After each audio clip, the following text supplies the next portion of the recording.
Mr. Pat, for me, I know you've been interviewed on this thing before, okay?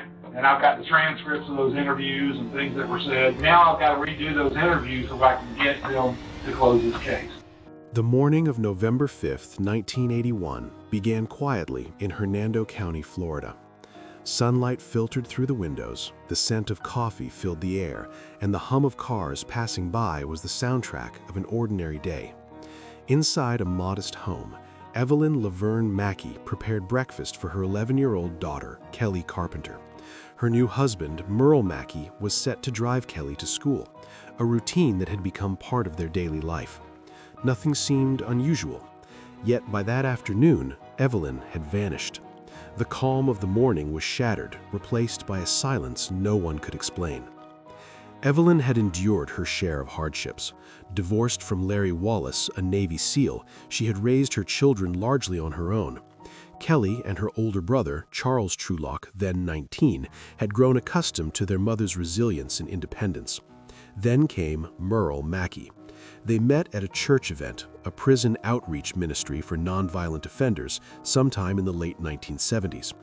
Despite Merle's past, which included frequent stays in prison, the two quickly formed a connection. He moved in with her after they married, and for a time they appeared happy, a couple building a new life together. The morning of November 5th, 1981 seemed unremarkable. Evelyn made breakfast, saw her daughter off to school, and left for the day with Merle. But that ordinary routine became the last confirmed sighting of her. When Merle later went to pick Kelly up from school, he told her and Charles that Evelyn had gone to Ohio to care for a sick sister-in-law. But no one in Ohio was expecting her. Calls went unanswered, plans didn't exist, and the story didn't add up. In the following days, Merle provided multiple explanations for Evelyn's disappearance. He suggested she had gone to Tampa. At other times, he claimed she had left with a boyfriend. Occasionally, he said she had become a missionary or even left the country. None of these versions made sense to those who knew Evelyn. Remember the day she left? No. I'm trying to think what was it. Come on. Walk with me here, buddy. I don't recall that at all. And we'll go from there. I can't even remember what I ate for supper yesterday.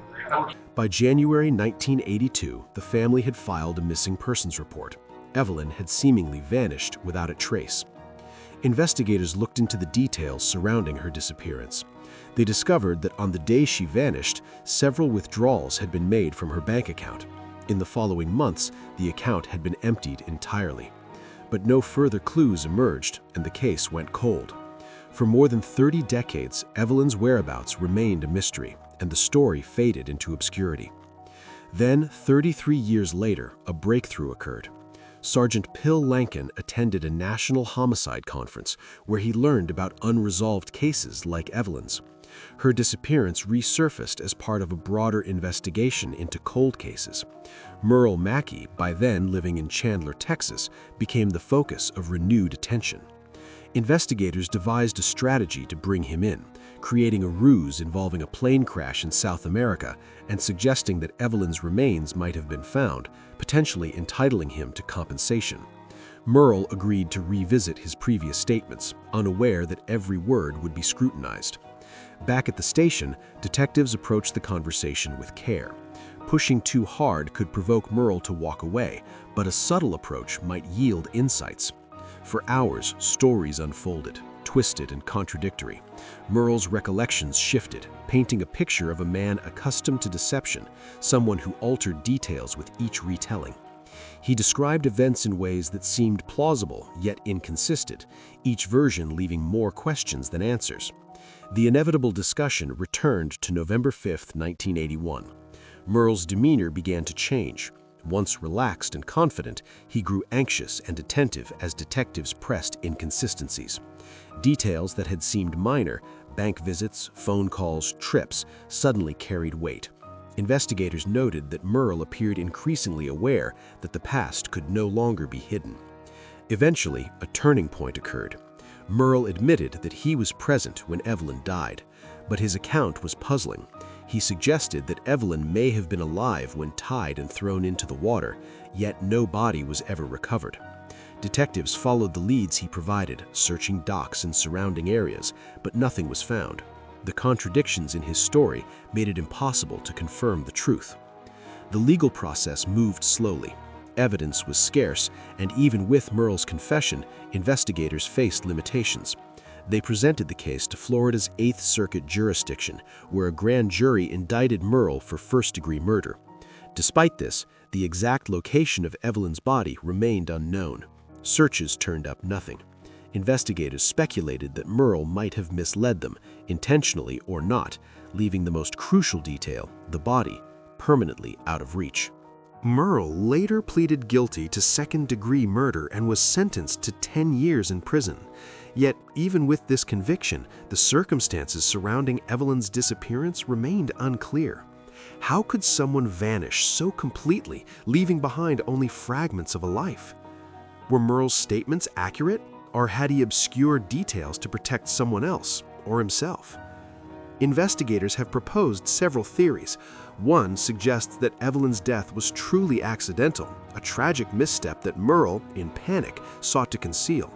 Another posits a darker scenario where deliberate action was taken, but the precise sequence of events was lost in decades of deception.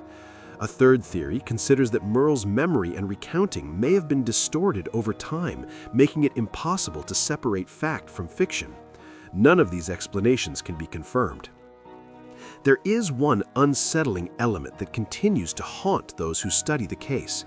Merle's confession indicated that Evelyn may have still been alive when she was thrown into the water, implying she experienced fear and struggle in her final moments.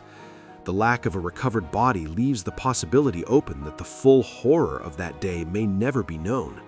Each unanswered question deepens the sense of unease.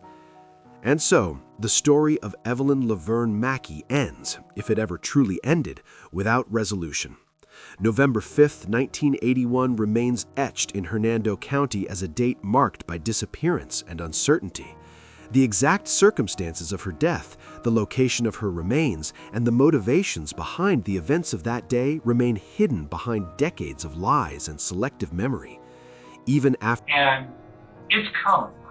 It's coming. And look, you're fixing to be charged with this. Charged with what? The death of Laverne Mackey. After confession, investigation, and conviction, the case refuses closure. Did Merle Mackey tell the full truth? Could Evelyn have survived longer than anyone imagined? Was there someone else involved who will never be known?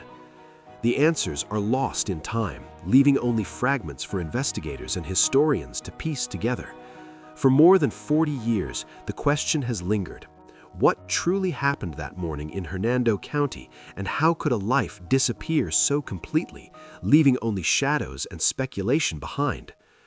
The mystery endures, unresolved, as the story of Evelyn Laverne Mackey fades in and out of memory, yet refuses to be forgotten. The unanswered questions remain, an open wound in the quiet streets of Hernando County, Florida. And perhaps they will remain unanswered forever. Subscribe, because some calls never really end.